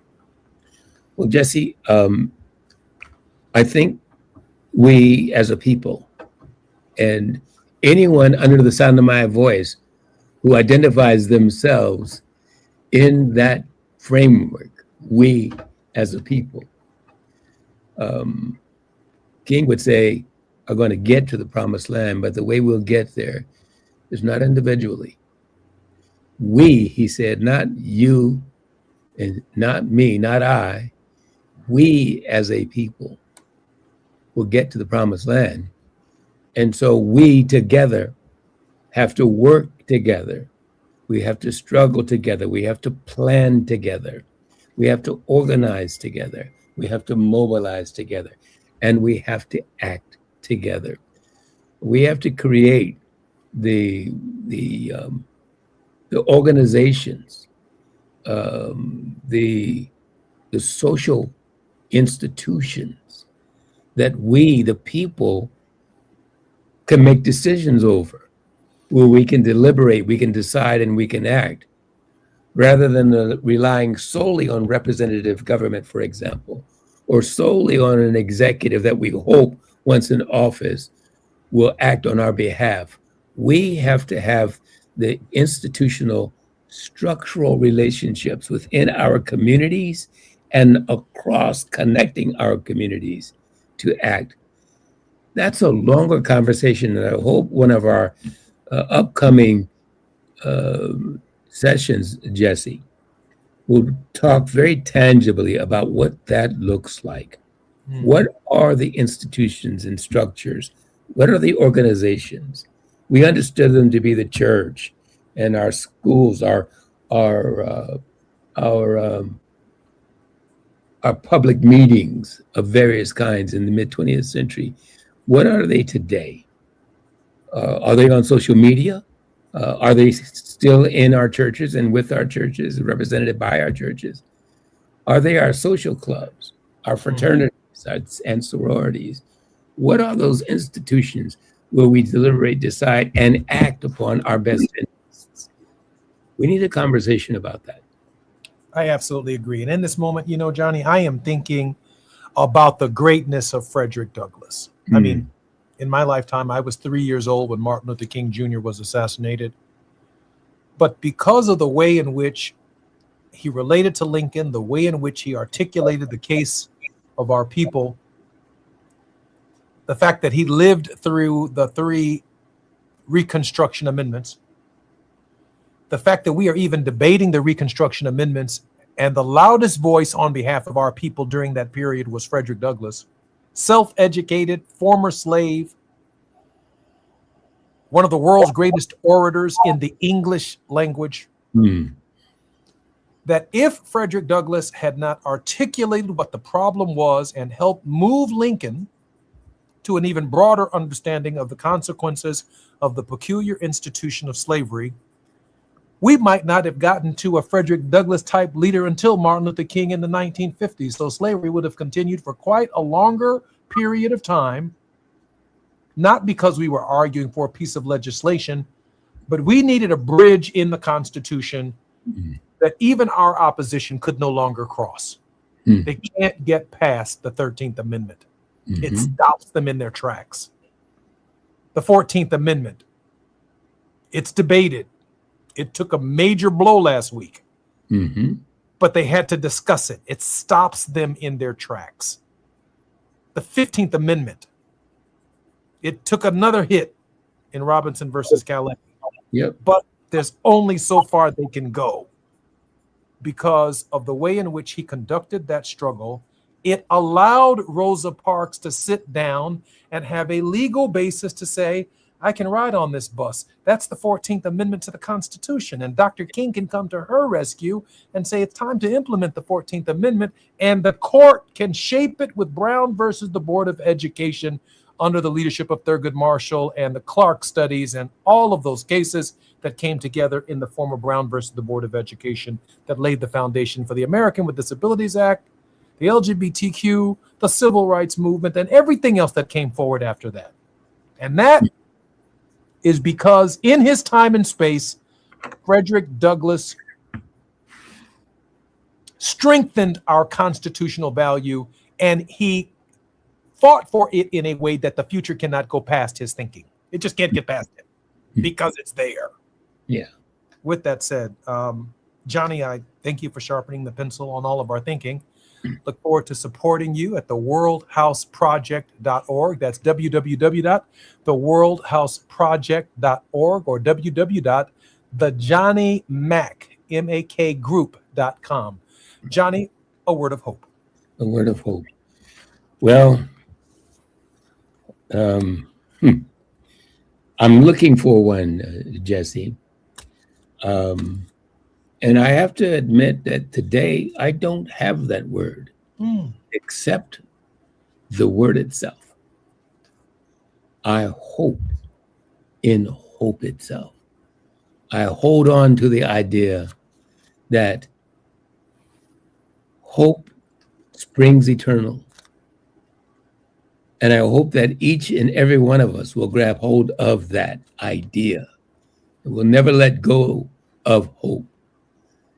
It's all we have. Johnny, keep up the fight. I love you very much, and there's nothing you can do about it. Thank you, Jesse. Mutual. Look forward to seeing you next week. I'm Jesse Jackson Jr. You've been listening to the Jesse Jackson Jr. Show on KBLA Talk 1580. More when we come forward right here at KBLA. Don't touch that dial. Don't shut down that app. DL Hughley is up next. More when we come forward. KBLA 1580 Santa Monica. I'm